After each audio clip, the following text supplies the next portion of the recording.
In this video, I'm going to show you how I make my shaker cabinet style doors like this one using a table saw. I made it for this project. I also made it for this project up here. So let's get to it. So for the purpose of this video, I'm just going to be making a door at 12.5 inches by 28.5 inches. That is the door size for a cabinet I have over there. I might just swap it out, put this door in there. But it's just for demonstration purposes. So that's so you know what dimensions I'm working with. With that being said, I'm going to take this over to the miter saw and cut it to the length that I need, and we'll move on from there. The first thing I'm going to measure and cut is going to be my stiles. These are again going to be at 28.5 inches.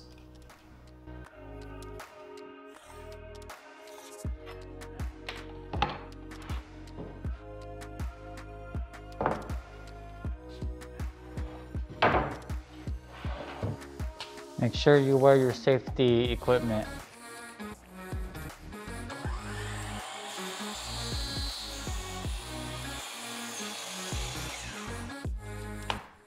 Alright, so you'll see me cut out my rails to 12.5 inches. That is way more than what I need. The next couple of clips I will be doing the math to figure out exactly how long I need my rails to be. So just hold off with that until you see that.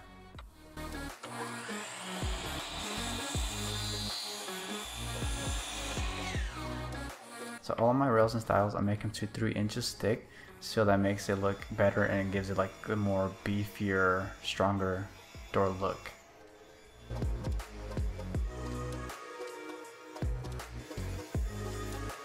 Okay, time to do some math. So our door needs to be 12.5 inches wide, and we have two stiles that are 3 inches thick each, so that's 6 inches. So 12.5 minus 6 inches is 6.5 inches.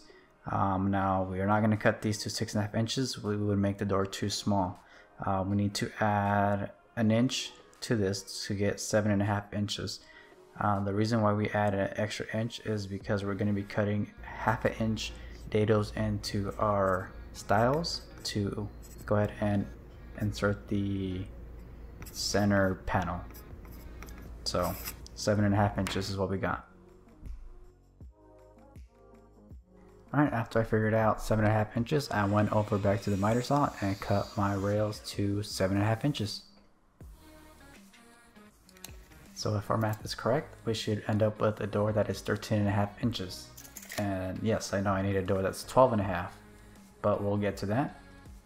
So now I have to raise my blade to 1/2 inch to cut these 1/2 inch deep dados in our stiles. Oh yes, also don't forget to find the center of your board because you're going to need this for the next step. Alright, so line up the center of your board to touch the inside of the blade to cut your first groove.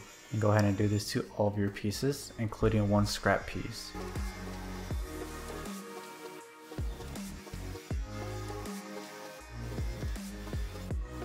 After you ran all your pieces through, nudge your fence over so you're cutting on the other side of the center mark that you marked earlier with on the wood.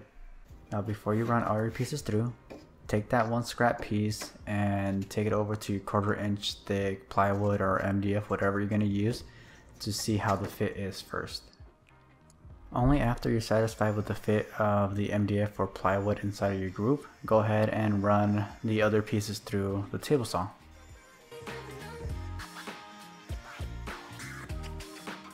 This should look something like this when you're done.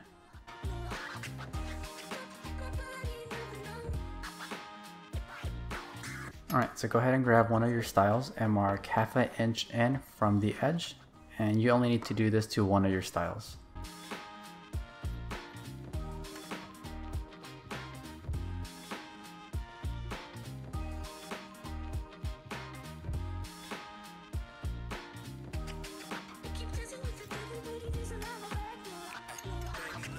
Now using one of your stiles, go ahead and adjust your blade height so that is below the groove that you cut in earlier to the stile.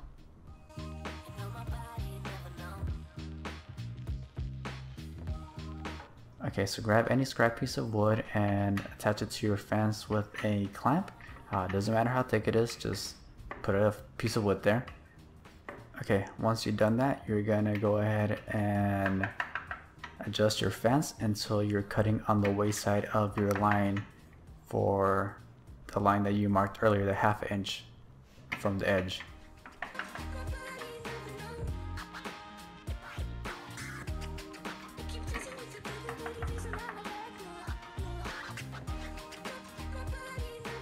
After you've done that, go ahead and lock down your fence and move your scrap piece of wood and your clamp back so that you don't have it close to the blade.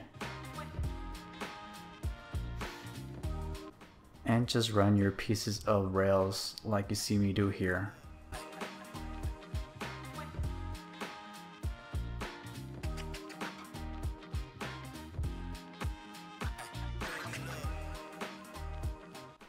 Because this isn't a dado blade, you are going to be left with saw marks, so just grab a chisel and take those saw marks off and adjust your fit.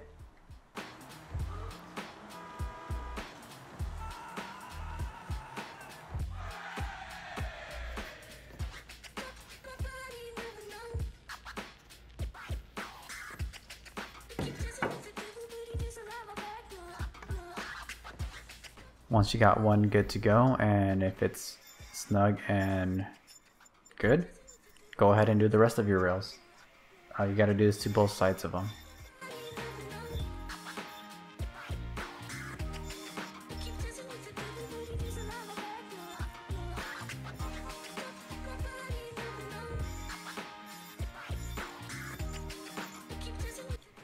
Once you finish with that, it should look something like this.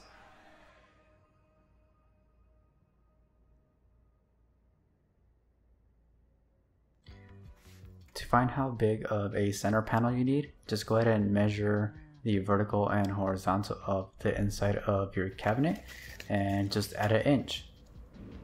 A little bit less than 1 inch, that way you have some wiggle room.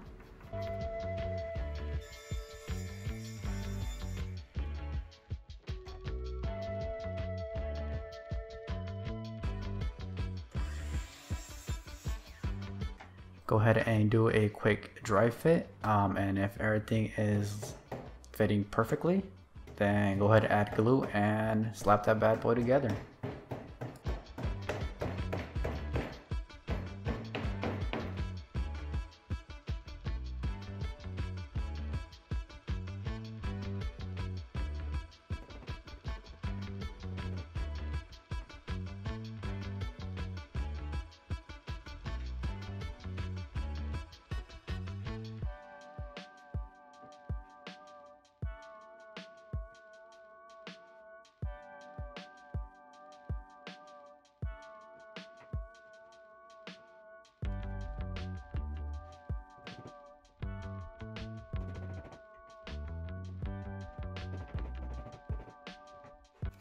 A quick check to make sure everything's squared, and if it is, you got yourself a shaker style cabinet door. Congrats.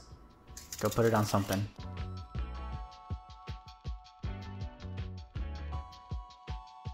Hopefully you guys found this useful. If you did, go ahead and drop a like and subscribe if you're not already. It really helps out. If you have any questions, leave them down in the comments below. I'll try to answer them.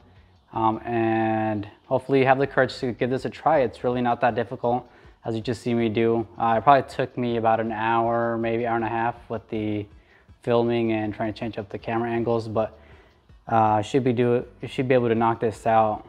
It shouldn't take you too long. So once again, give it a try, guys. Not too difficult. Thanks for watching, and I'll catch you guys in the next video.